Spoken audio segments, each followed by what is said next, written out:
general energy out there right now? What are you hearing from folks?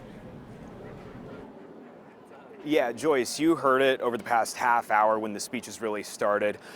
People here in Seattle calling for accountability and transparency from the administration, speaking out with deep concern about the tactics from ICE. And Renee Good mentioned many times as a crowd of about at least 100 people starts to set off for the waterfront, specifically Pier 58.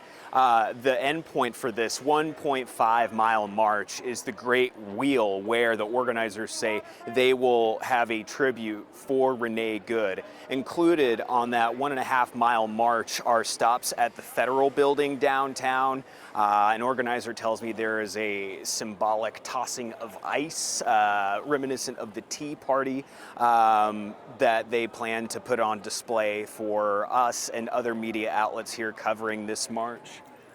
We've been here for about an hour outside the Seattle Center. This all started around 2 o'clock when some students here, as well as people, left their jobs to speak out, they say, against fascism. Joyce? I know you've been there for, sounds like maybe a couple of hours. I'm curious about the folks you see in the crowd. Are they mostly adults? Do you see kids? Do you see families? What's the crowd made up of?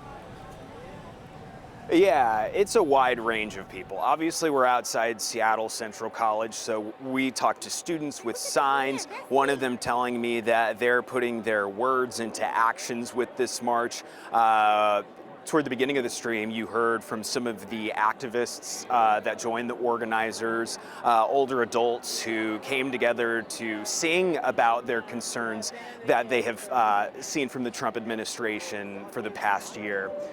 Seattle police behind the camera are making sure people are staying on the streets.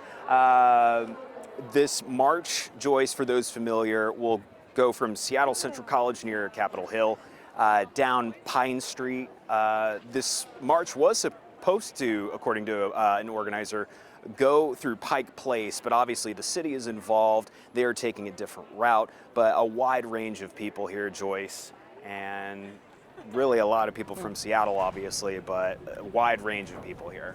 And you talked about law enforcement there on the scene, just probably trying to make sure things stay peaceful, that the protest goes off without a hitch. What is the security like? Is it beefed up? Yeah, over here I can show you. There are Seattle police officers on their bikes, one right here, a couple more down the way. An organizer says that depending on the amount of people, they were prepared to shut down streets. So you can see a couple more down here. Some press as well gathered to make sure they can capture images of people coming through.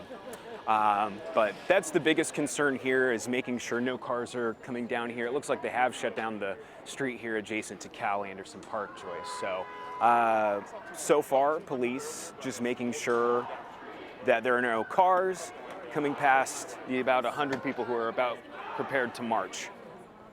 And have you seen any counter-protesters, or is everyone there for this purpose of this particular march? Yeah, no counter-protesters here. There have been concerns expressed by some of the organizers, which you may have heard on stage over the past half hour, concerns of members of ICE being here.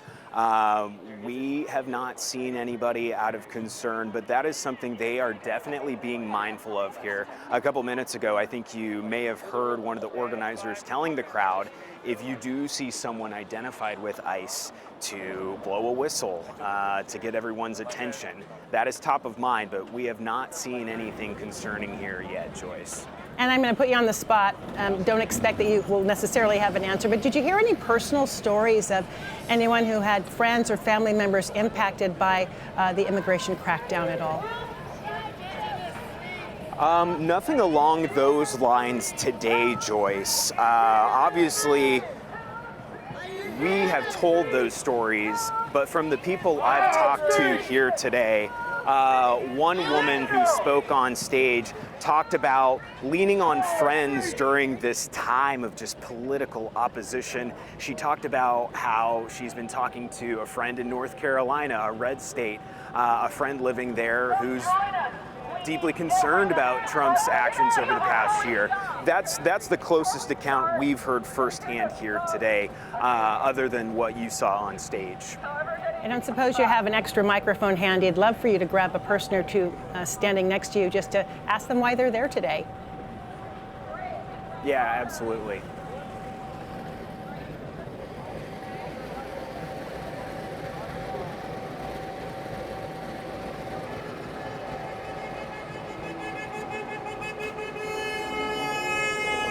So it looks like you're seeing the front of the march, Joyce. Just want to let you know real quick. So it looks like Seattle police are going to help lead this march throughout the speeches we heard over the past hour. You heard how there is a small horse here dressed with a horn representing a unicorn.